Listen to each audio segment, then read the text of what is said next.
tauladan yang baik. Di dalam Al-Quran surat Al-Ahzab ayat 21, Allah berfirman, A'udzu billahi minasy syaithanir rajim. Bismillahirrahmanirrahim.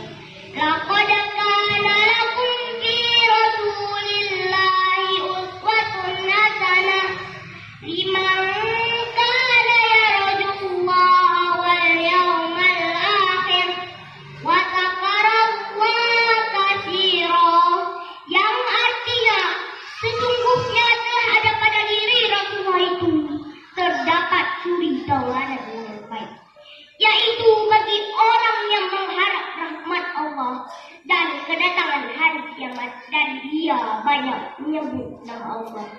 Hadirin yang saya muliakan, kehebatan dan kemuliaan Rasulullah SAW di antaranya sebagai seorang pemimpin yang selalu mengutamakan kepentingan rakyatnya, selalu mendepankan akhlakul karimah, sehingga mampu menjadikan rakyatnya yang dulu bersatu menjadi satu, yang dulu menyembah berhala kini menyembah Allah Ta'ala. Takbir, Allahu Akbar.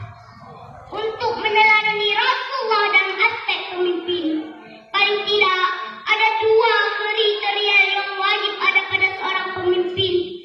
Yang pertama, memiliki sifat pandai, karena Rasul memiliki sifat fatanah. Yang kedua, memiliki sifat adil, karena di antara 7 golongan yang mendapat dari Allah yang paling pertama adalah pemimpin yang mencintai keadilan. Hadirin yang saya banggakan, kecintaan Rasulullah sangat besar terhadap umatnya. Apa yang dikatakan Rasulullah SAW? Ada yang tahu? Pak Jaja jualan nugget. Mau tahu aja atau mau tahu banget? Perkataan Rasulullah SAW adalah ummati, ummati, ummati, umatku, umatku, umatku. Bahkan beliau mengucapkan umatku sebanyak 3 kali karena kecintaan beliau sangat besar terhadap umatnya. Tetapi mengapa pemuda-pemudi zaman sekarang sudah tidak mau meneladani akhlak Rasulullah, tidak mau menjalankan sunnah-sunnah Rasulullah? Mengapa demikian? Karena pemuda-pemudi zaman sekarang lebih mementingkan pergaulan, dan pergaulannya pun tidak sesuai dengan ajaran agama Islam. Hadirin calon penghuni surga, Nabi Muhammad diutus ke dunia ini untuk menyempurnakan akhlak.